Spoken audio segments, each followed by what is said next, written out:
Ostatnio dorwałem ciekawą książkę pod tytułem 1001 Games You Must Play Before You Die, co w polskim tłumaczeniu brzmi 1001 gier, które musisz zagrać przed śmiercią, gdzie autor przedstawia gry od lat 70. do 2010 roku i postanowiłem nakręcić cykl filmików, w którym będę wam przedstawiać te gry. No to nie zwlekając, zacznijmy program pod tytułem 1001 gier, które musisz zagrać przed śmiercią. A w pierwszym odcinku będzie to Oregon Trail. Pierwsza gra w historii z gatunku edutainment. Edutainment od połączenia słów education i entertainment, co w skrócie można przetłumaczyć na edukacyjną grę rozrywkową. Oregon Trail została pierwotnie stworzona w roku 1971, ale to wersja na mikrokomputer Apple II stała się najbardziej znana. Ale po kolei. W mieście Northfield w stanie Minnesota w Stanach Zjednoczonych wewnątrz murów Uniwersytetu Carleton College uczący historii Don Ravitch wraz z przyjaciółmi Paulem Dillenbergerem i Billem Heinemannem tworzą w środowisku HP Time Shared Basic grę Oregon Trail jako pomoc naukowa w nauczaniu historii. W grze Oregon Trail gracz wciela się w rolę Amerykanina z XIX wieku, który stara się wyruszyć na zachód do tytułowego stanu Oregon, gdzie czeka go lepsze życie. Po drodze będzie musiał oprócz pokonania ponad 2000 mil zmierzyć się z wieloma przeszkodami, jak na przykład braki pożywienia, utrata rzeczy przez bandytów lub atak choroby. Gra miała na celu nauczyć, jakimi przeciwnościami losu musieli zmierzyć się mieszkańcy Ameryki. Pierwsza wersja z roku 1971 była grana tylko na urządzeniu HP 2100, który nie miał ekranu, a aktualny stan rozrywki przedstawiał za pomocą wydrukowanych informacji na papierze. W grze musieliśmy dokonywać wyborów takich jak na przykład zapolować na zwierzynę czy pozostać w forcie, by zakupić rzeczy. W przypadku polowania musieliśmy szybko wpisać na klawiaturze odpowiednie słowo, jakie pojawiało się, a było to głównie BAM. Jeśli za wolno wpisaliśmy, to dostaniemy informację, że spudłowaliśmy. Gra pomimo strasznych uproszczeń cieszyła się sporą popularnością wśród studentów uniwersytetu. Założona w roku 1973 firma Minnesota Educational Computing Consortium, w skrócie MEC, która zajmowała się tworzeniem programów edukacyjnych dla szkół, znana była z takich tytułów jak The Secret Island of Dr. Quandary oraz Dino Park Tycoon. Postanowiła w roku 1974 zatrudnić Dona Ravitcha, by mógł pracować nad swoją grą i niedługo tytuł był rozprowadzany do większości szkół publicznych w Minnesocie. Rok 1978 był to okres, kiedy to komputery w wielkości szafy były wypierane przez nowo pojawiające się mikrokomputery jak TRS-80 czy Apple II. I MEC postanowiła stworzyć port Oregon Trail na Apple II. W tym samym czasie gra Oregon Trail była rozprowadzana poza stanem Minnesota przez magazyn Creative Computing. Gra była wtedy napisana w języku BASIC 3.1 na CDC Cyber 70x7326 i wciąż zawierała tylko sam tekst. W roku 1980 wychodzi na Apple II gra pod tytułem Oregon, będący jedną z 5 dostępnych gier na dyskietce. Gra tekstowo była identyczna jak poprzednie wersje, ale tutaj po raz pierwszy w historii serii pojawia się grafika oraz dźwięki.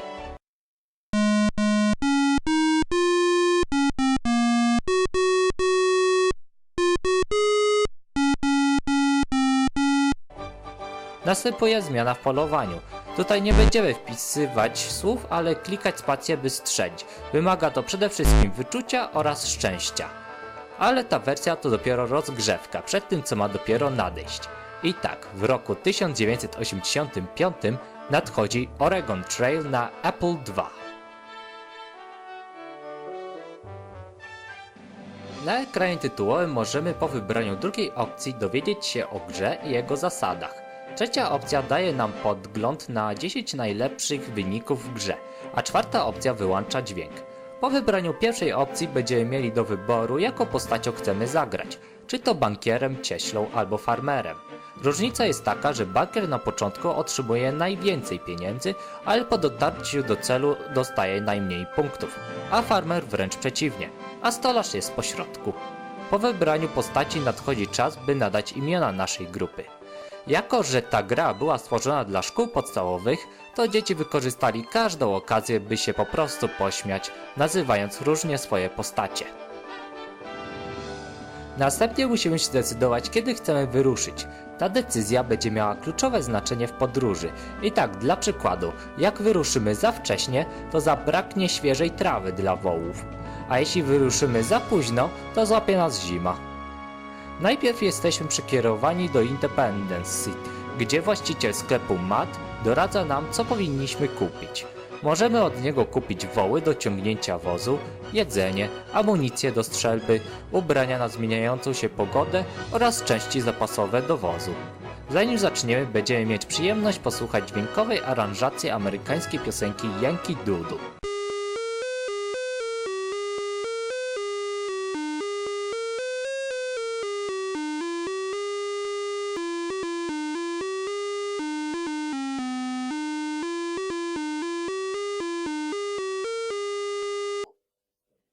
Wyposażeni możemy rozpocząć wspaniałą przygodę w kierunku miasta Oregon.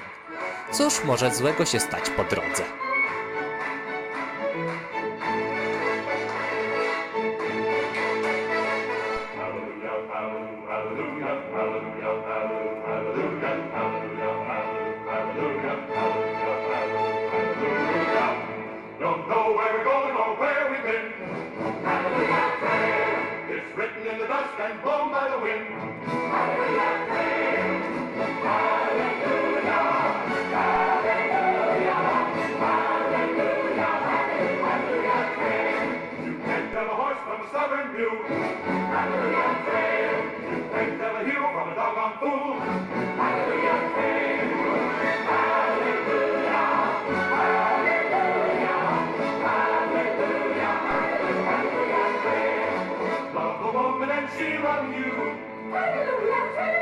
Just do unto her like she wants you to. Hallelujah, praise. There ain't no such thing as a perfect man. Hallelujah, praise. You girls gotta do the best you can. Hallelujah, praise. Rozrywka będzie nas skłaniać do dokładnej analizy sytuacji i podjęcia odpowiednich decyzji. W każdym momencie możemy się zatrzymać, by przejrzeć nasze zapasy, zobaczyć na mapie naszą aktualną pozycję, zmienić tempo marszu, zmienić dzienną rację żywnościową, odpocząć, spróbować handlu wymiennego, czy też zapolować, która w tej wersji objawia się nam jako minigierka.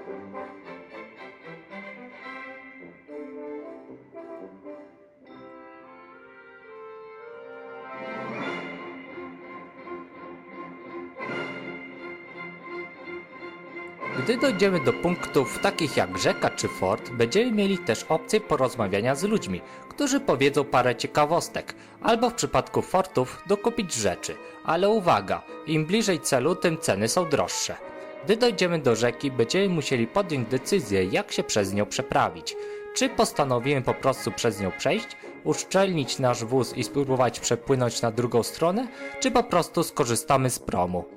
Będziemy mieli też przyjemność zwiedzić wiele obszarów aktualnie występujących w Ameryce, jak na przykład Chimney Rock, Independence Rock czy rzeka Kansas.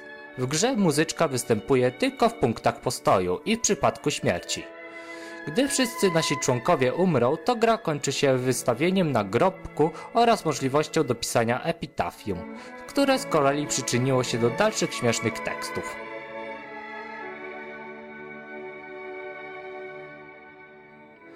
Gdy mimo wszystkich trudów, złamanych kończyn i innych cholerstw uda się nam dojść do celu, to program nas pogratuluje i podliczy punkty, na podstawie której wyda nam rangę.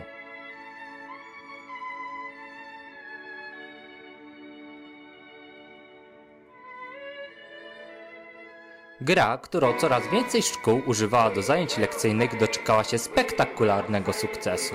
Od premiery gry na Apple II zostały wydane kolejne wersje jak Oregon Trail Deluxe w wersji na DOS w 1992 roku, Oregon Trail wersja 1.2 na Windows w 1993 roku, Oregon Trail 2 na system operacyjny Windows i jego następne edycje jak Oregon Trail 3rd Edition, 4th Edition i 5th Edition oraz jego odmiany jak Yukon Trail i Amazon Trail. Współcześnie Oregon Trail jest dostępny na smartfony.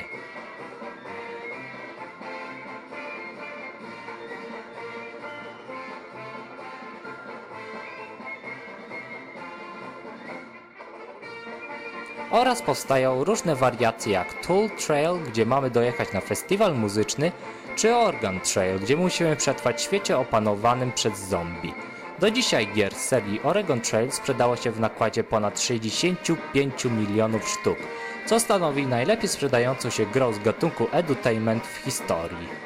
Bardzo Was zachęcam do zapoznania się z tą grą, bo naprawdę warto. Grę przedstawiał Baju, żegnam się z Wami bardzo serdecznie i życzcie mi wytrwałości co do programu.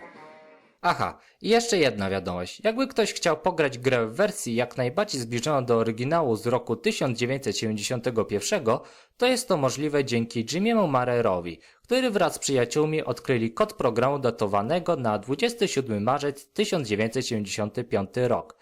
Jeśli chcecie pograć w tej wersji, to zapraszam na mój kanał, gdzie pokażę jak tego dokonać.